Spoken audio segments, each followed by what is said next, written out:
aberto mais uma sessão de nosso Tribunal Pleno, a 23ª do ano de 2016. Gostaria de fazer os registros devidos nesta sessão, a começar pelas férias do conselheiro Júlio Cabral, até o dia 15/7, conselheiro Josué Cláudio Souza Filho, também em gozo de férias. Conselheiro Júlio Pinheiro continua de licença médica. Em substituições, conselheiro convocado Mário Filho, ao conselheiro Júlio Pinheiro, e conselheiro convocado Alípio Reis Firmo Filho, em substituição ao conselheiro Josué Cláudio Souza Filho.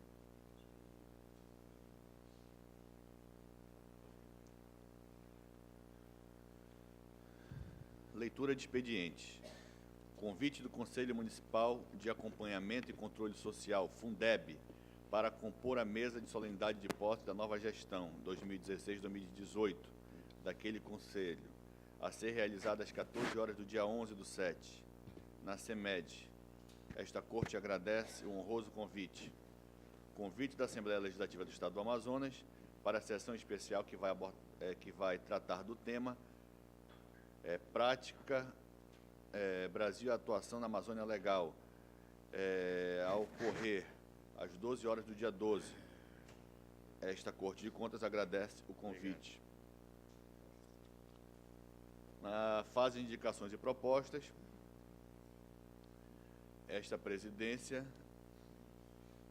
traz a exposição de motivos do Comitê Gestor de Qualidade, informando quanto ao processo de implantação para apuração dos indicadores destinados a compor o Índice de Efetividade da Gestão Municipal, instrumento que se dispõe a evidenciar as ações dos governos inicialmente em 7 especialidades: educação, saúde, planejamento, gestão fiscal, meio ambiente, proteção ao cidadão e governança de tecnologia de informação. Esses indicativos apurados comporão demonstrativos de eficiência e eficácia que servirão tanto para os munícipes quanto para prefeitos e vereadores, como valioso instrumento de aferição de resultados, correção de rumos e reavaliação de prioridades e consolidação do planejamento. Tais dados também servirão para o aperfeiçoamento da atividade fiscalizadora, ao indicar os setores que mereçam maior vigilância e aprofundamento. Importa mencionar que esta é uma ação realizada por parte do IRB, Instituto Rui Barbosa, a Casa do Conhecimento dos Tribunais de Contas do Brasil, através da rede controle, rede de indicadores de contas. O principal objetivo da rede é implantar o Índice de Efetividade da Gestão Municipal, a partir da adesão dos Tribunais de Contas do Brasil, ampliar o programa para todo o país. Isso nós estamos aqui trazendo a conhecimento da Corte de Contas e de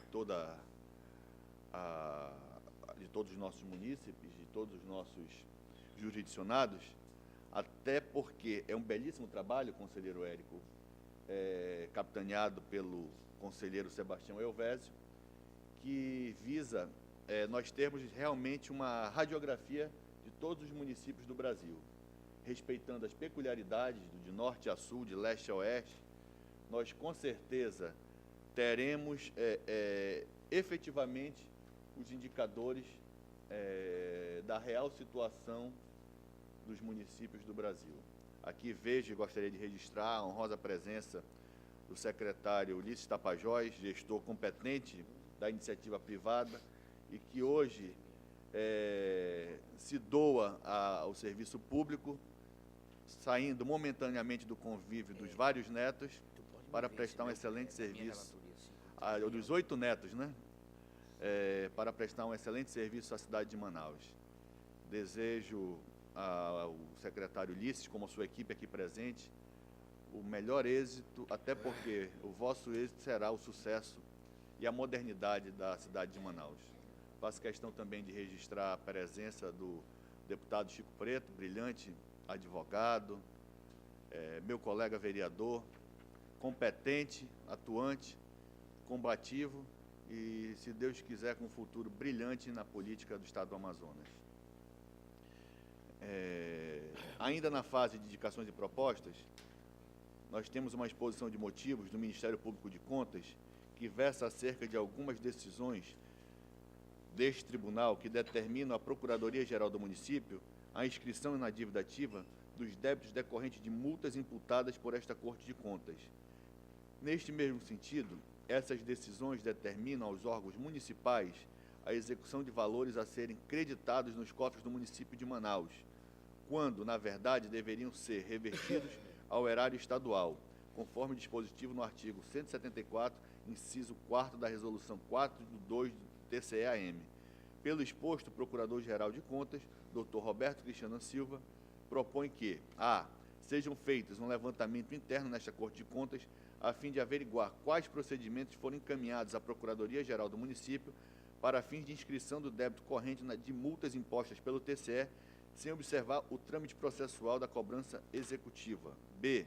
Após este levantamento, que seja emitido nova decisão determinando à PGM o cancelamento de tais inscrições e a promoção de comunicações necessárias para que sejam realizados os estudos pertinentes da LOA e da LDO. 131. Para a deliberação do Pleno. Antes, com a palavra, o eminente procurador Roberto Cristiano. Obrigado, senhor presidente. Bom dia a todos. Eu verifiquei, inclusive numa reunião com o doutor Rafael, que é subprocurador do município, que algumas comunicações que são expedidas à PGM de Manaus, determinavam a cobrança, a inscrição em dívida ativa e cobrança de multas. E sabemos que as multas são executadas exclusivamente pela Procuradoria-Geral do Estado, e elas devem ser revertidas aos cofres estaduais. Então, verificamos algumas ocorrências nesse sentido, e por isso motivou esse nosso pedido. Tinha uma cobrança de uma multa, inclusive, uma execução já, que a PGM já havia promovido, e inclusive houve até um recurso depois ao próprio tribunal, né? E o recurso foi provido. O objetivo, então, dessa exposição é o seguinte: tentar padronizar os senhores conselheiros nos acórdãos em relação a essas determinações aos órgãos tipo PGE, PGM, porque tem saído ofícios da Secretaria do Pleno determinando, logo após o acórdão, na decisão que ainda caberia recurso, né, determinando providência no sentido de, não só de multas, mas multas é o caso específico aqui, mas também de outras execuções que não observaram a questão da tramitação da cobrança executiva, que é uma fase interna aqui do tribunal. Só depois de esgotada essa fase administrativa de cobrança é que se remete à PGE ou à PGM, conforme o caso. Então, a solicitação para que se padronize, especialmente nos acordos e também nos ofícios enviados pela Secretaria do Pleno, para que não haja essas confusões em relação à cobrança de multa e que também não se atropele o processo de cobrança executiva, porque, como eu vi pessoalmente num desses casos trazido pelo doutor Rafael, foi determinado logo após o acordo a cobrança de um débito ou de uma multa, não lembro agora, mas, enfim, e depois o próprio tribunal, em sede recursal, cancelou essa multa, e o órgão, no caso a PGM, só veio saber porque verificou uma publicação no Diário Oficial do eletrônico do tribunal que aquele recurso havia sido provido. Então, só é possível, só se deve realmente encaminhar para a cobrança executiva após o procedimento de cobrança executiva, quando já expiraram os prazos recursais, e deve ser determinada para o órgão competente para a cobrança, no caso, multa só a PGE. Obrigado, presidente. Continua em discussão.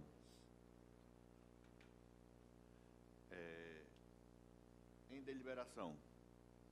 Os Os que deliberam permaneçam como se encontram. Liberar, Excelência, exatamente o quê? Nós estamos, Excelência, retromarchando para que Vossa Excelência, Não, deliberar sobre esse assunto? sob uma exposição de motivos, me comunicaram que seria necessária a deliberação do Pleno. Uma exposição de motivos sobre o quê? Sobre a necessidade, peço que o procurador...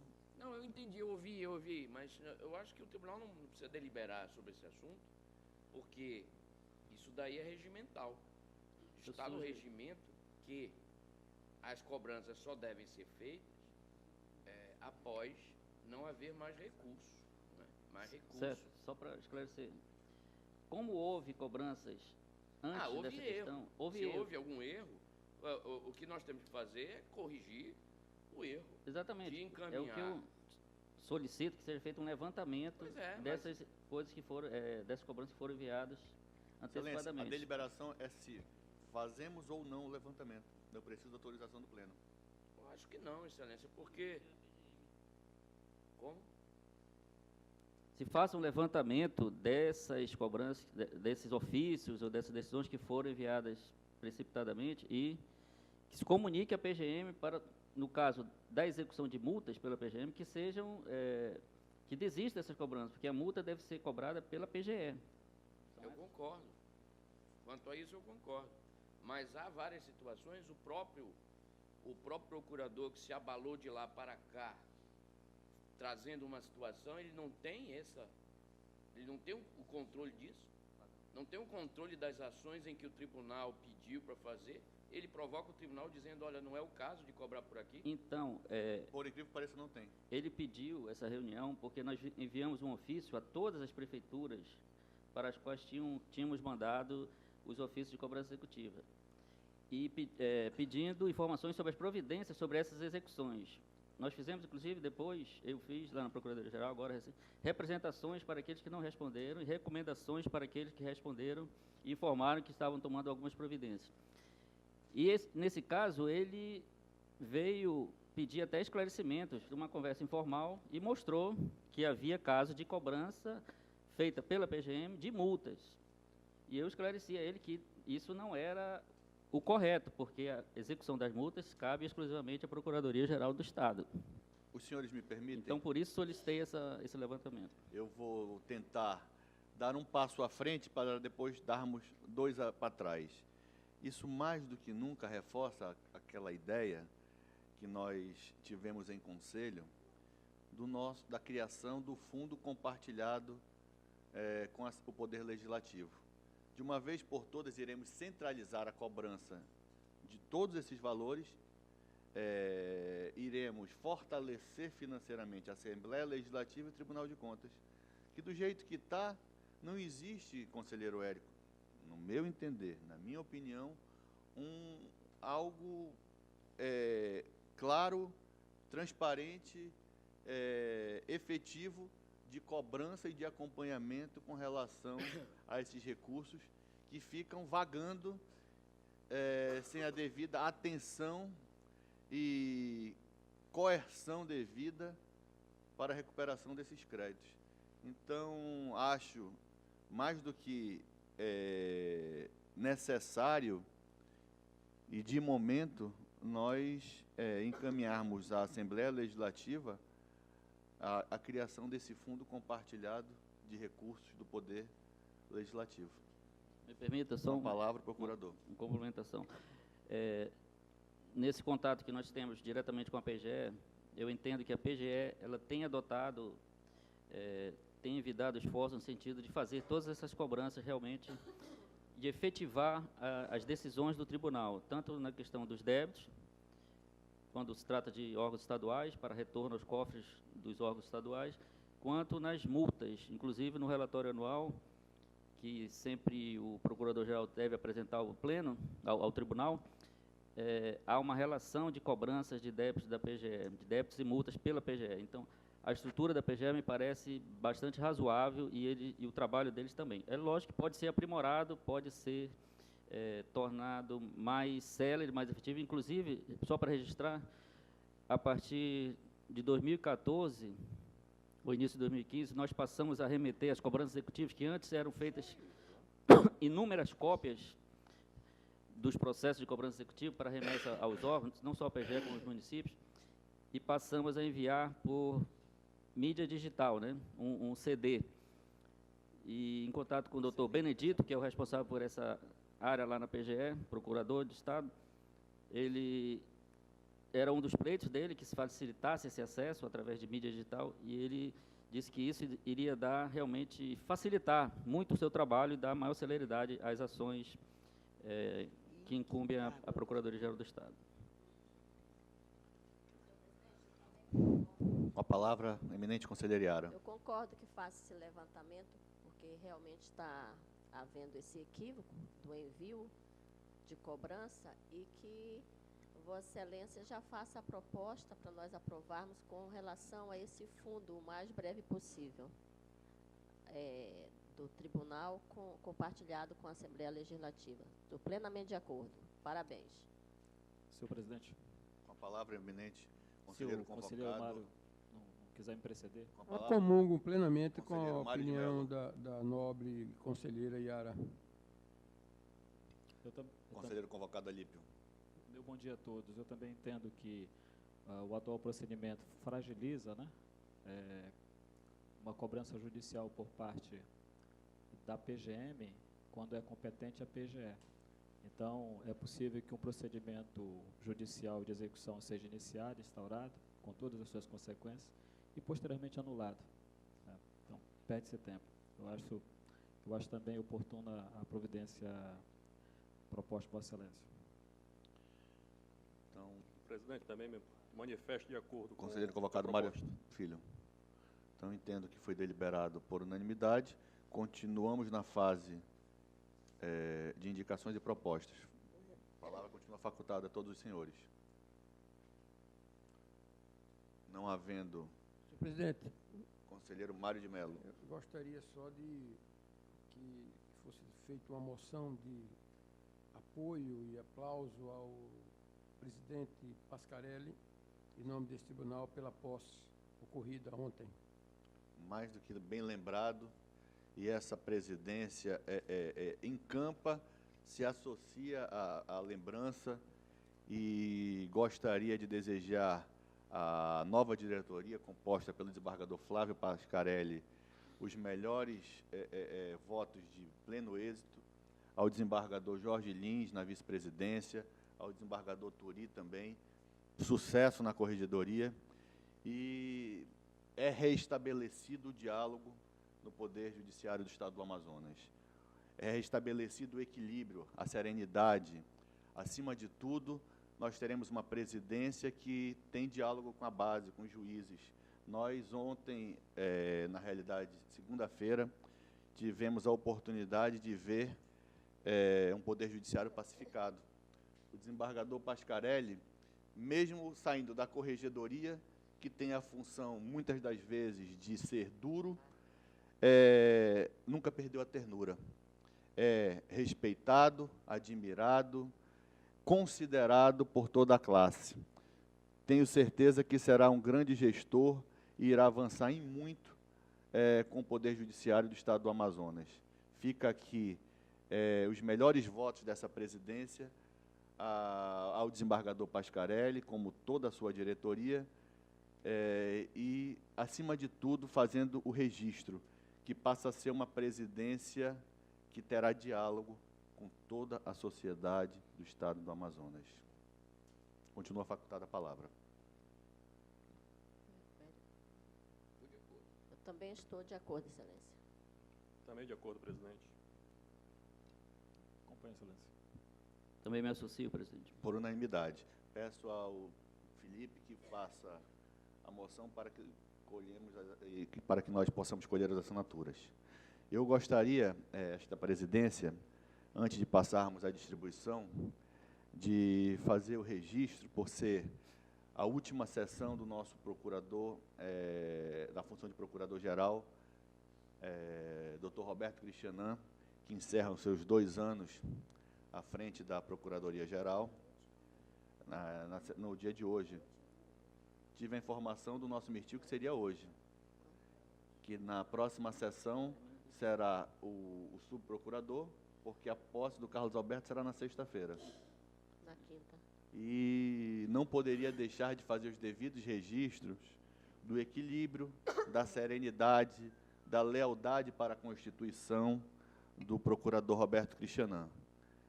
O procurador Roberto Cristianã é uma pessoa que tem o respeito dessa Corte de Contas, tem o respeito dos seus colegas procuradores, tem o respeito dos funcionários e o respeito desta presidência. Fica aqui o nosso registro da admiração pessoal a Vossa Excelência, fica aqui o registro dos agradecimentos pelos relevantes serviços prestados ao longo, não só desses 2 anos, mas de outras etapas que Vossa Excelência esteve à frente da Procuradoria-Geral, e desejo, não posso dizer um descanso, que Vossa Excelência volta a continuar na labuta como procurador de contas desse tribunal, mas, com certeza, com um fardo um pouco menor para tocar no dia a dia. Fica aqui a nossa gratidão e o reconhecimento pelo desempenho de Vossa Excelência ao longo desses 2 anos que se passaram. Senhor presidente, gostaria de aderir à proposta de Vossa Excelência e, da mesma forma, parabenizar o doutor Roberto Cristianã pelos 2 anos à frente do Ministério Público junto ao Tribunal de Contas e pela sua atuação, e aí concordo plenamente com Vossa Excelência, que tendeu sempre ao equilíbrio, o que é fundamental nos tempos de hoje, em que vale mais a ostentação, vale mais o escândalo, vale mais os Facebooks do que a efetiva ação, o efetivo compromisso com a coisa pública, a verdadeira vontade de fazer com que as coisas aconteçam. Nós temos presenciado muito estardalhaço, muita ostentação, mas pouca efetividade em muitas áreas. E eu quero parabenizar, então, o procurador Roberto Cristianã, que atuou, mas atuou de uma forma discreta, equilibrada, como, na minha análise, pelo menos, deve ser a atuação do Ministério Público e do próprio Tribunal de Contas. Fazer o que tem que fazer, no momento em que tem que fazer, sem precisar estar o tempo inteiro na mídia, vendendo uma imagem que, às vezes, não é a imagem verdadeira do que está acontecendo. Parabéns, doutor Roberto Cristianã. Conselheira Yara. Eu gostaria de me associar às palavras de Vossa Excelência e do conselheiro Érico, parabenizando o nosso ilustre procurador, Roberto Cristianã, grande amigo, pessoa serena, a qual eu tenho como amigo. Conselheiro Mário de Mello. Eu gostaria de me associar à palavra de todos e fazer só uma colocação de quase 1 ano de convivência com o nosso querido Cristianã e o presidente Ari, o Érico, e a Yara colocou bem. A imagem que eu tenho de Vossa Excelência é o equilíbrio, o bom senso, e fica aqui a alegria de ter convivido com Vossa Excelência nesse quase 1 ano aqui, nesse tribunal, no pleno. Conselheiro convocado Mário Filho. Também quero me associar e dizer que o Roberto, meu amigo Roberto, está de parabéns pela sua atuação. Aprendi muito com o Roberto desde os tempos de Tribunal de Contas da União e venho aprendendo até hoje. Meus parabéns, meu amigo. Conselheiro convocado Alípio Reis Firmo Filho. Obrigado, Excelência. Na verdade, o Roberto, eu sou suspeito para falar, vou quebrar o protocolo, é um grande amigo, um grande irmão. O conheço desde março de 94, quando lá nós ingressamos no curso de formação do TCU. Foram longos 9 meses praticamente um parto, né, Roberto? Foram difíceis, longe de casa, você longe da família, eu também. Então, a convivência depois foi muito pacífica, várias auditorias realizadas juntas, né? E, enfim, chegamos aqui no tribunal, você primeiro que eu, e continuei a gozar da tua companhia, da tua amizade, da tua urbanidade, né, da tua simplicidade. E quero dizer que eu sou um admirador de Vossa Excelência, do amigo, e o tenho como um dos melhores amigos que eu tenho, e quero parabenizá-lo pelo trabalho feito, um excelente trabalho feito, né? Realmente discreto, sereno, mas acima de tudo, a meu ver, muito sábio, né? Parabéns, Roberto, receba o meu fraternal abraço. Obrigado. Com a palavra, eminente, querido e prezado procurador Roberto Cristianano. Muito obrigado, presidente. E, eu já pretendia fazer aqui uma despedida, mas foi antecipada pela sua colocação e a dos demais membros. Então, só me resta, primeiramente, passar aqui às suas mãos o relatório anual de 2015, né? Ficou nesse formato porque foi uma impressão caseira, digamos assim. Depois será padronizado na forma de um livrinho e distribuído aos demais e aos demais órgãos. E, então, gostaria, neste momento, de agradecer a todas as manifestações de Vossa Excelência, de todos os conselheiros convocados, aqueles que já me conhecem há mais tempo, como o Alípio e o Mário, desde a época do TCU, mas todos aqui posso considerar amigos. Tivemos uma convivência pacífica e harmoniosa durante esses 2 anos. Gostaria de agradecer especialmente ao presidente, atual presidente, conselheiro Ari Moutinho, por esse convívio aí ao longo de 6 meses, pelo apoio dado. Gostaria de agradecer, ele não está aqui, mas vou agradecer, registrar, ao conselheiro Josué, que durante a sua gestão, com quem convivemos durante 1 ano e meio, aqui eu como procurador-geral e ele como presidente, também nos apoiou em todos os nossos pleitos, em todas as nossas solicitações, e sempre prestigiou, assim como o presidente Ari Moutinho também agora, prestigia o nosso Ministério Público de Contas.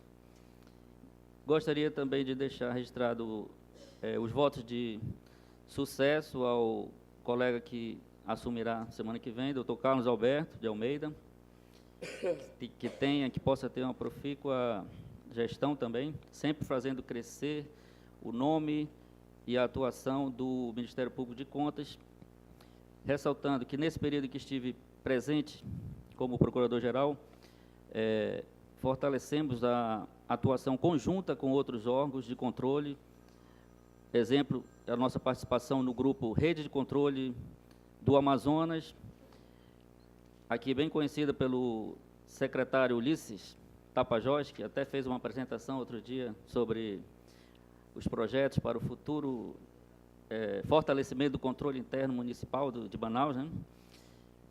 E o Tribunal de Contas também se faz presente nesse grupo. Queremos parabenizar também o conselheiro Ari Moutinho pelo apoio que tem dado a essa empreitada, ao Grupo Rede, que ainda pode, na minha opinião, fazer uma série de...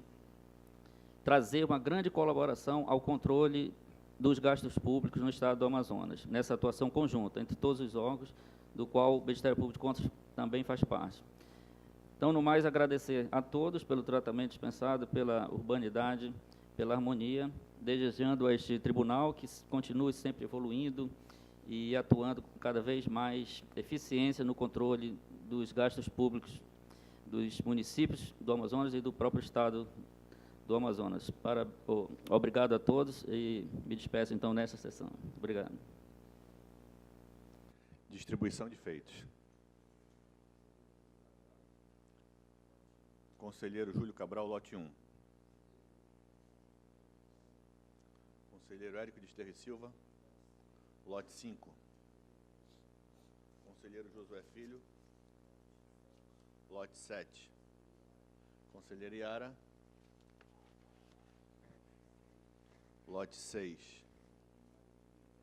Conselheiro Mário de Mello, lote 2. Conselheiro convocado, Mário Filho. Lote 4. Conselheiro convocado, Alípio. Lote 3.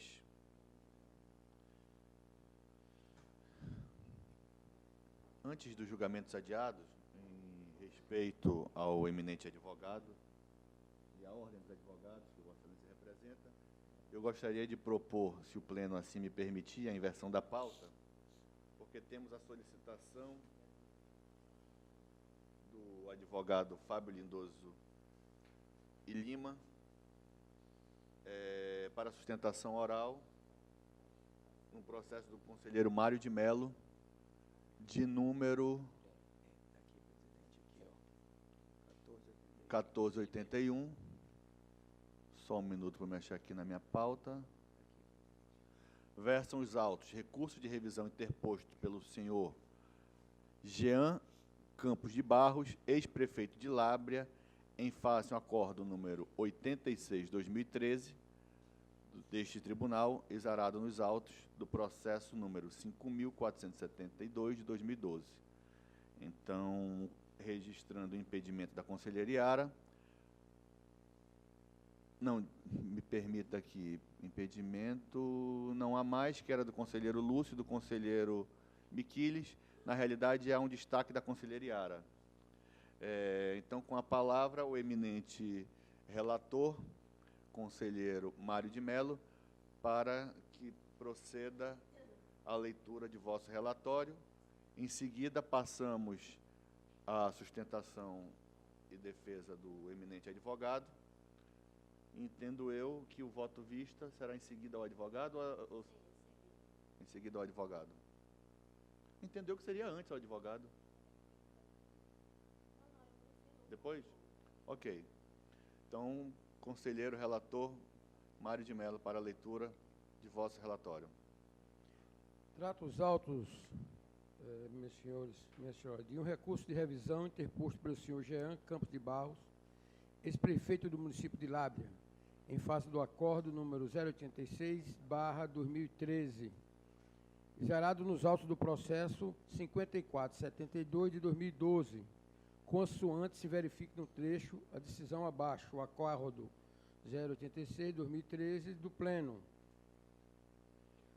O presente recurso foi admitido, sendo-lhe concedido efeito devolutivo pelo excelentíssimo conselheiro presidente Ari Jorge Moutinho, no dia 27 de abril de 2016.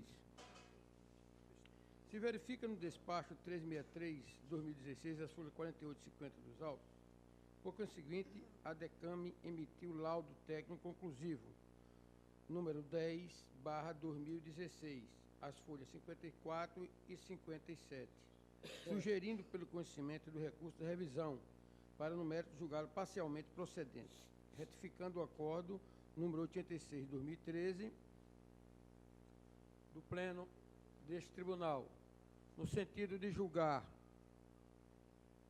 as contas da Prefeitura de Lábrea, exercício 2009, regular com ressalvas, permanecendo as aplicações de multa, tendo em vista que o recorrente não apresentou fatos novos que pudessem modificar o posicionamento da comissão de inspeção. O Ministério Público de Contas, por meio do parecer 3412/2016, DMP, as folhas 59/61, lavrado pela doutora Procuradora de Contas, Fernanda Catanhede, levando em consideração a apresentação de rasos e escassos argumentos desprovidos de documentação complementar ao alegado, ratificou a posição já exarada pela nobre representante do Ministério Público, as folhas 113 e 117, e pelo nobre relator, as folhas 120 e 128, ambas do processo 5742/2012, manifestando-se pelo conhecimento do presente recurso para o mérito negado de provimento. Por conseguinte, mantendo na íntegra o acordo número 086/2013, preferido pelo Tribunal Pleno. É assim seu relatório, senhor presidente. Doutor Fábio, por 15 minutos. Excelentíssimo senhor conselheiro presidente do Tribunal de Contas do Estado do Amazonas, ilustre Procurador-Geral de Contas, e ilustre conselheiro relator, na pessoa de quem cumprimento os demais conselheiros, colegas advogados, demais presentes. O caso em exame trata da prestação de contas do município de Lábrea, no exercício de 2009, época em que figurava como gestor o prefeito Jean Campos de Barros. Fazendo um breve discurso fático, feita a prestação de contas, foram acusadas pelo órgão técnico 29 impropriedades. Regularmente notificado para a defesa, o ora recorrente arguiu a impossibilidade de ser responsabilizado por erros na escrituração contábil, bem como ofereceu esclarecimentos sobre as aludidas impropriedades. No curso da instrução do feito, o ora recorrente contribuiu com essa Corte de Contas e colaborou com o saneamento de diversas dessas impropriedades.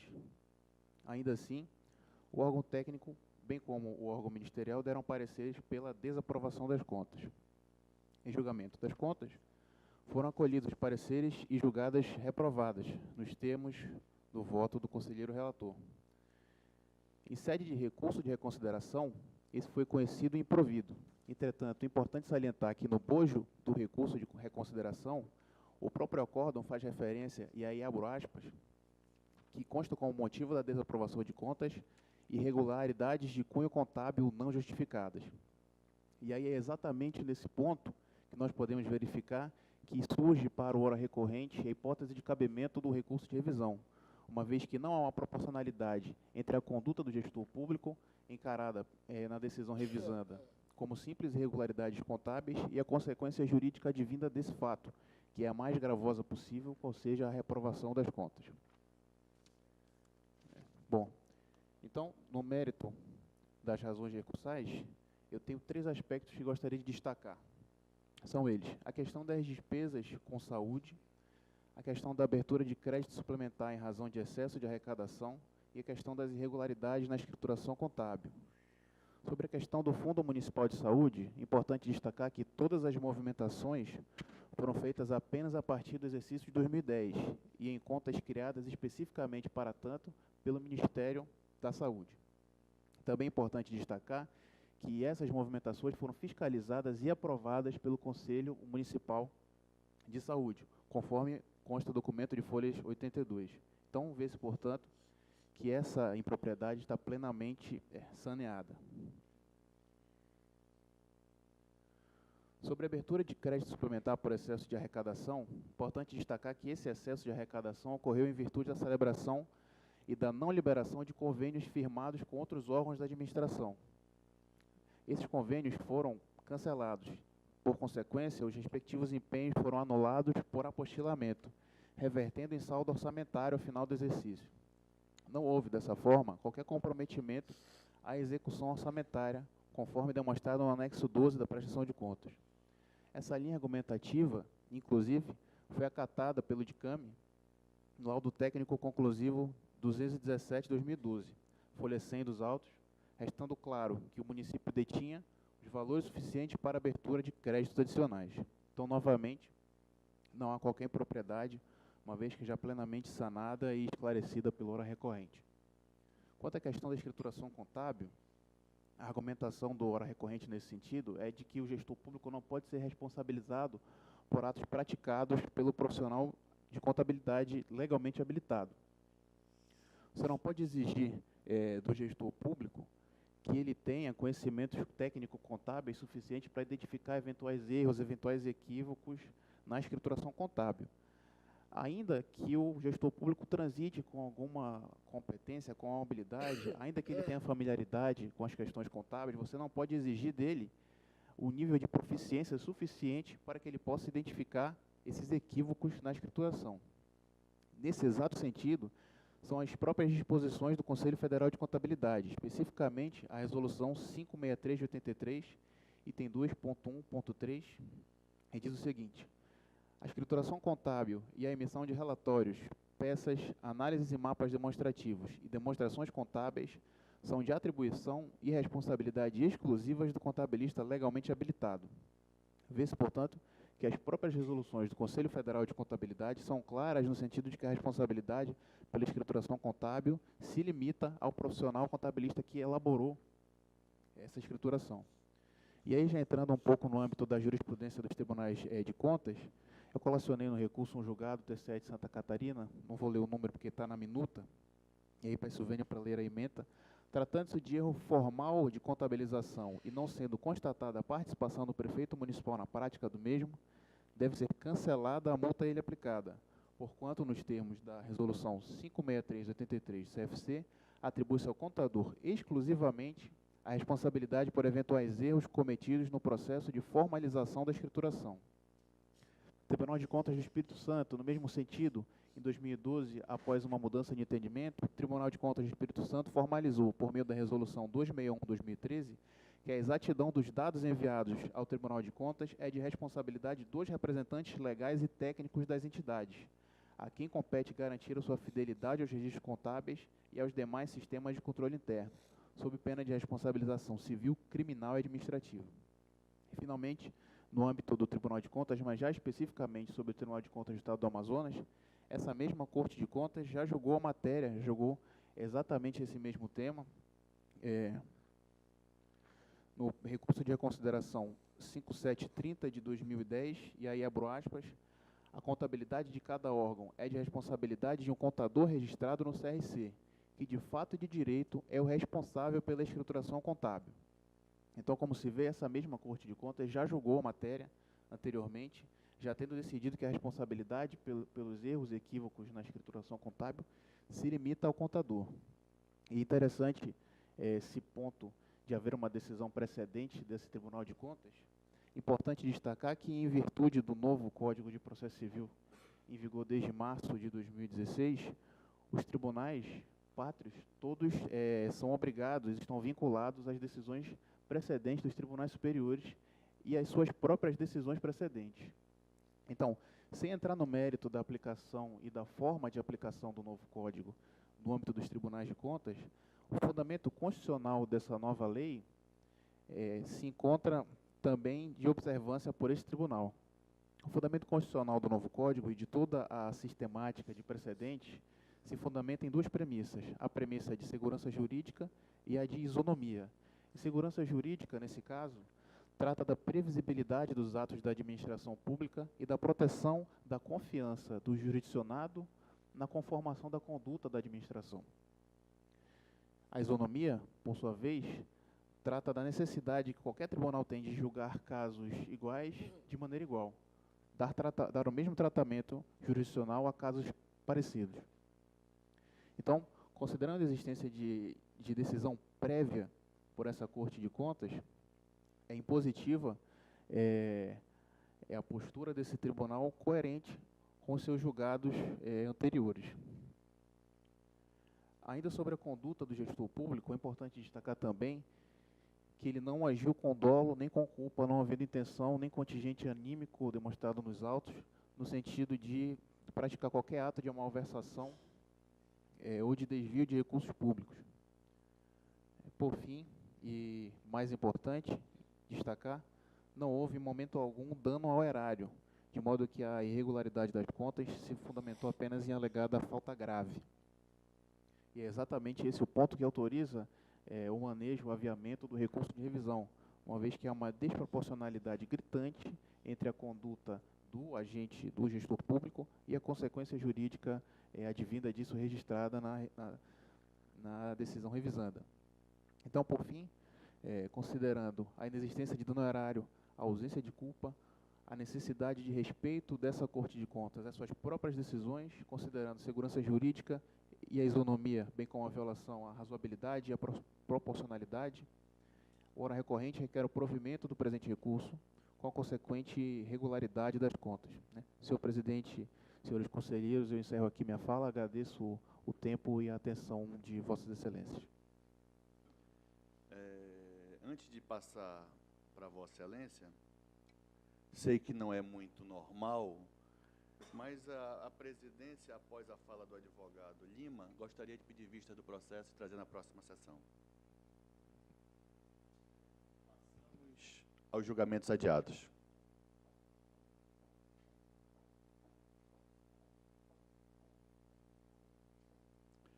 Processo do eminente conselheiro Érico Xavier Desterro e Silva. Nós temos aqui, na pauta de Vossa Excelência, 2 embargos. Começamos pelo embargo de número 1900, embargo de declaração contra a decisão que julgou a prestação de contas da senhora Ruth Lilian Rodrigues da Silva. Então, por se tratar de um embargo... Senhor presidente... Só que à vista do conselheiro Josué. Pois é, acabo de ver, falar, então... Vossa Excelência. Então, estão fora até o retorno do conselheiro Josué. 1900. O outro... O outro já é da pauta... não é mais meu. O outro é da pauta do conselheiro Mário de Mello, com solicitação de vista de Vossa Excelência, procurador Roberto Cristianan, onde registra o impedimento da conselheira Iara, do conselheiro Mário Filho. Então, com a palavra, por se tratar de embargo e pela solicitação de vistas, o eminente procurador Roberto Cristianan. Obrigado, presidente. Eu havia solicitado a vista para uma análise mais detida da questão e encaminhei o processo ao procurador oficiante, procuradora oficiante, doutora Elissandra, e ela já emitiu parecer sobre os embargos no sentido do conhecimento e não provimento. Então, esta é a proposta do Ministério Público: conhecimento, não provimento aos embargos. Vossa Excelência gostaria de se manifestar, conselheiro Mário de Mello? A posição, nobre presidente. Então, entendo que, por se tratar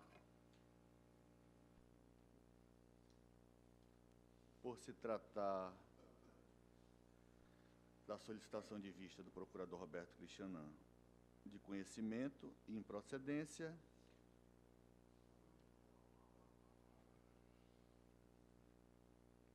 o voto do relator na mesma linha está pacificado.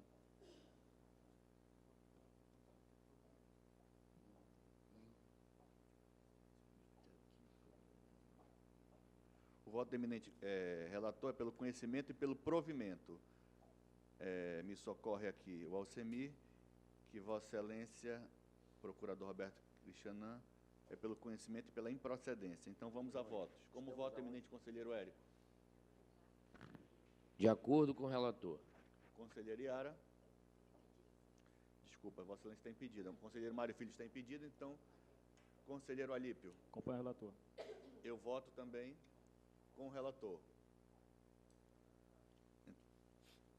Na pauta do conselheiro Mário de Mello, o processo de número 561, registrando o impedimento do conselheiro convocado Alípio Reis Firmo Filho. Eu pedi vista desse processo, Excelência, e não tenho nenhuma observação a fazer. Está pacificado.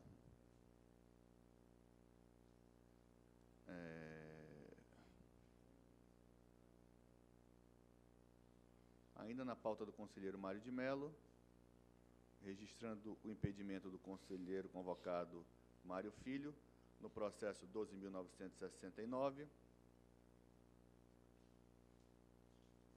Presidente, Pois não? eu analisando, eu acato o voto vista da nobre conselheira Iara. Está pacificado, então. Nos adiados, eu passo a presidência para a minha estimada vice-presidente, para presidir a pauta do auditor Alípio no processo número 1128, no qual estou impedido.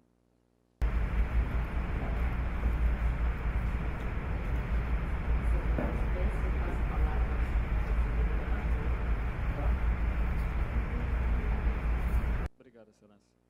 Eu analisei aqui, na verdade até anexei o meu voto, e que, na verdade, eu estou vendo com mais vagar o ponto de vista de Vossa Excelência, que proferiu destaque nesse processo, pela decadência.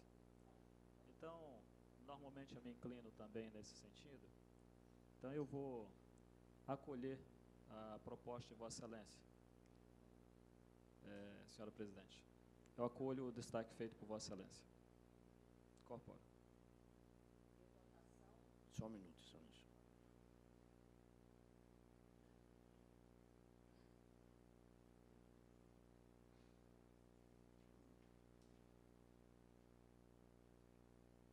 O meu voto é no sentido do não provimento do recurso.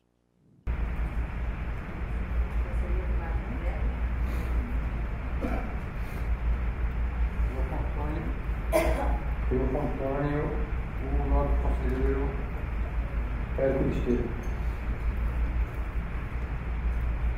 Da mesma forma, qualquer possibilidade.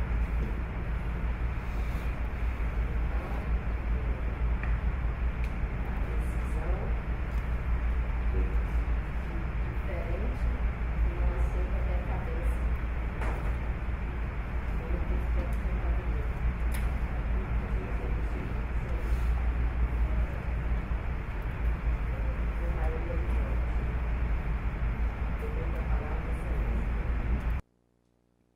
Recebo a presidência da honrosa conselheira vice-presidente desta Corte, Yara Amazônia Lins Rodrigues dos Santos, e passo aos julgamentos ordinários. Na pauta dos julgamentos ordinários, temos 18 processos, dos quais o eminente conselheiro Érico Xavier Desterro e Silva possui 4 processos, dos quais temos destaque nos 4. Não? Do processo... É verdade, eu estou realmente aqui com meio tumultuado do juízo hoje. Nós temos destaque somente num processo aqui. Nós temos uma medida cautelar no processo de número 5.361, onde o destaque é do procurador oficiante, Rui Marcelo, pela procedência da presente representação. Ele não está presente, o procurador gostaria de se pronunciar, procurador? Ele solicita que o procurador-geral encampe. Encampe. Sim, encampamos a proposta do procurador pela procedência e demais medidas. Senhor presidente, se me permite. Claro que eu permito, Excelência. Na realidade, a questão é a seguinte. Houve uma representação do Ministério Público com pedido de cautelar, o tribunal deferiu a cautelar, suspendeu o pregão eletrônico em âmbito estadual, CGL estadual. Em decorrência disso, a CGL e a Cefaz anularam o pregão eletrônico. Ou seja, tudo que o procurador pediu, o tribunal deferiu e surtou efeito, está anulado. Mas, Sua Excelência, o procurador, não está satisfeito ainda. Porque a minha proposta de voto é pelo arquivamento, tendo em vista que o objetivo a que se propõe o tribunal, que é o controle das contas públicas, se sempre fosse assim, seria o melhor dos mundos. Ou seja, não houve prejuízo. Houve anulação do pregão, não houve despesa. Se ela era ilegal ou iria ser ilegal, não aconteceu. Na minha análise, pode ser que eu esteja totalmente equivocado, mas esse é o melhor dos mundos. Porque nós não estamos aqui para aplicar multa no secretário, no controlador. Pelo menos não é esse o meu propósito. O meu propósito é tentar evitar o prejuízo à sociedade. O Ministério Público agiu bem, representou, o tribunal agiu melhor ainda, porque foi rápido, e surtou, e sustou o ato administrativo. Muito bem, está anulado o pregão e o meu voto é pelo arquivamento, mas o procurador quer que eu continue com a representação, é por isso que ele faz o destaque, para que o tribunal apure isto ou aquilo, e o meu voto, Excelência, é pelo arquivamento simplesmente. Ele solicita aqui que se comprove um dos pedidos ainda agora é fixar prazo ao presidente da CGL para providências no sentido do exato cumprimento da lei quanto à confirmação em caráter definitivo da anulação do pregão número 1431 de 2015. Isto já está no processo, ele não prestou atenção devidamente. Está nas folhas 130, verso, publicado no Diário Oficial do dia 6 de janeiro de 2016, anulada a seguinte licitação, PE 1431-2015 CGL, é exatamente esta. Então, está anulada. Que me conste, a anulação tem esse caráter definitivo, não existe anulação provisória, existe anulação. E, portanto, me parece que o tribunal agiu corretamente e o meu voto é pelo arquivamento. Em votação. Senhor presidente, só para esclarecer um detalhe aqui do pedido. Voltando à discussão. Obrigado, presidente. Embora já tenham sido tomadas todas essas medidas informadas pelo relator, eu penso que a proposta, o cerne da proposta que motivou o destaque é que ficou evidenciada a fraude na licitação. O tribunal determinou, a suspensão foi de fato anulada, mas é necessário, no entendimento nosso, do procurador e também o em campo, que seja apurado no âmbito do órgão da CGL quem são os responsáveis por essa fraude. Diz aqui o novo procurador Rui Marcelo que houve evidente fraude licitatória, por conluio na elaboração do projeto básico. Logo, permissa vem é caso de sancionar o responsável pela gestão do certame, de fixar prazo para instauração do processo administrativo. Então, a medida restante que eu entendo cabível aqui é essa determinação ao órgão que instaure esse processo para apurar as responsabilidades pela fraude evidenciada. Essa é a nossa proposta. Senhor presidente, peço palavra. Com a palavra, o Senhor conselheiro. presidente, respondendo ao procurador, Pela ordem ao a relator. publicação diz: anulada a seguinte licitação, considerando a decisão proferida pelo Egrégio Tribunal de Contas do Estado do Amazonas, evitando quaisquer incertezas quanto à regularidade dos atos praticados para a instrução do procedimento licitatório em voga, tendo em vista, assim, os princípios da legalidade e da moralidade, conforme despacho. Por fim, firma-se o prazo de 5 dias úteis a contar do presente publicação para manifestação dos interessados. E depois, o assunto foi remetido ao âmbito da Cefaz para as devidas apurações, ainda no campo da análise administrativa. Primeiro. Segundo, não está afirmado no processo que houve fraude. E essa é uma dedução do procurador. Pronto. Que ele pense que houve fraude. Pronto. Só que aqui não há fraude demonstrada. O tribunal não entrou nesse mérito. O tribunal, isso é uma medida cautelar. E, no que pertinha a uma medida cautelar, o tribunal fez o que tinha que fazer na medida cautelar. Se nós precisamos apurar mais alguma coisa, é preciso uma provocação nesse sentido. Né? É preciso.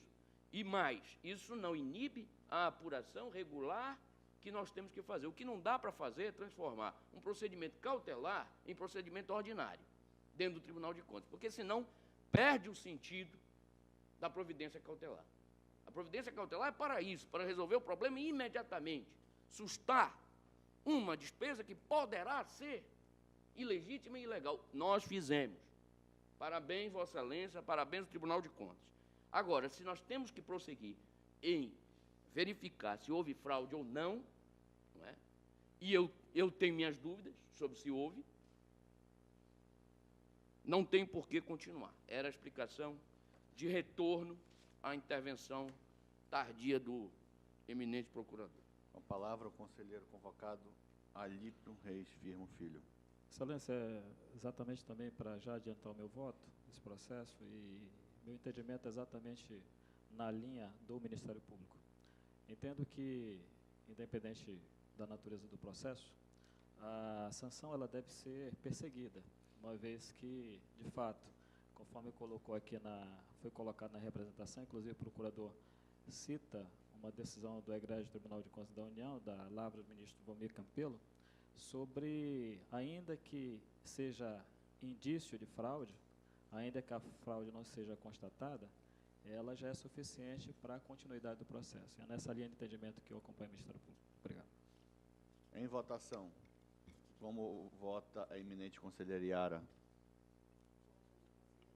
Como voto o eminente conselheiro Mário de Mello. Com o relator, senhor presidente. Como voto o conselheiro convocado Mário Filho. Com o relator. Conselheiro Alípio já votou, então, por maioria, é mantido o voto do eminente conselheiro relator Érico Xavier Desterro e Silva. Vossa pauta, nos demais processos, estão aprovados, sem nenhum destaque por conta deste colegiado. Na pauta da eminente conselheira Iara não há destaque, está totalmente aprovada. Na pauta do conselheiro Mário Manuel Coelho de Mello, possui 5 processos, pois não, conselheiro? Eu queria pedir para retirar de pauta o processo 4880/2015. Está retirado de pauta o processo 4.880 de 2015. Então, não há mais destaque na pauta de Vossa Excelência. Os demais processos estão todos aprovados de acordo com o voto condutor da lavra de Vossa Excelência. Na pauta do conselheiro convocado Mário José Moraes de Costa Filho, não há destaque. Estão todos os processos de vossa pauta aprovados. Na pauta, como auditor, também não há destaque. Conselheiro convocado Mário Filho. Na pauta do auditor Alípio Reis Firmo Filho, também não há destaque. Estão todos os processos aprovados. A nossa pauta administrativa também não há destaque, mas eu faculto o tempo necessário ao colegiado para que faça as devidas ressalvas ou manifestações que entenda serem necessárias. Senhor presidente, Pois não, excelência. o último processo é uma alteração regimental, que, se aprovada, já estará valendo a partir da próxima semana? Seria sim. Já no sentido, então, das nossas sessões Ser terça-feira. passarem a ser na terça-feira às 10 horas. Sim, senhor, excelência. Da minha parte, ótimo. Seria interessante que nós dessemos ampla divulgação disso para os senhores advogados tomarem conhecimento. E a imprensa, é verdade. Senhor presidente, eu não tenho nenhuma observação à pauta, nem aos votos de Vossa Excelência. Mas eu não poderia deixar de registrar nesse momento, quando vejo aqui a aposentadoria da servidora Vilmarina, que está presente, Vilmarina da Conceição Pinto dos Santos, que hoje trabalha diretamente comigo. Mas quando eu cheguei ao tribunal, já era funcionária deste tribunal. Funcionária dedicadíssima a todos os setores de que fez parte. Trabalhou muitos anos no Ministério Público, junto ao doutor Miguel Barrela, ao doutor Xavier Otran Franco de Sá, doutor Aloísio, enfim, a todos os procuradores, e com todos teve um excelente desempenho, e tenho certeza absoluta que todos gostavam muito da sua atuação. E hoje eu tenho a felicidade de tê-la no gabinete, servidora exemplar, e, ao mesmo tempo que lamento a perda para o tribunal dessa servidora, é claro que eu fico muito feliz de ela ainda na flor da idade, não digo a melhor idade, porque eu acho essa história de melhor idade um pouco uma hipocrisia, é como diz o professor Félix falou, eu queria descobrir quem foi que inventou esse negócio, que eu queria dar-lhe uma cacetada, quando diz que essa é a melhor idade. Não é, não. Mas eu digo que a servidora Vilmarina está na flor da idade e entra, então, numa nova fase da sua vida, e, portanto, eu fico muito feliz de poder, nesse momento, estar votando pela sua aposentadoria, que é merecida, e tenho certeza que ela, então, fará, a partir de agora, terá novos projetos. E também queria registrar, e me desculpem a extensão disto, mas a Vilmarina é porque trabalha diretamente comigo, mas queria registrar também a aposentadoria de uma outra servidora muito antiga do tribunal, a doutora Selene de Barros Lins Torres, que também prestou por anos uma atividade ao tribunal, também muito ligada ao Ministério Público junto ao Tribunal de Contas. A todas as minhas parabenizações pela inativação. Com a palavra, conselheira Iara.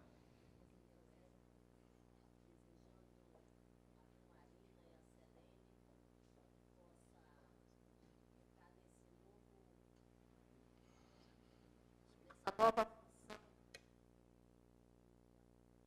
Feliz com seus familiares. Boa a etapa aqui no tribunal. Felizes com Vossa Excelência conseguiram se aposentar, porque nem muitas pessoas conseguem se aposentar. É isso que a gente deve dar graças a Deus e voltar ao convívio da família, mais tempo para os netos e filhos.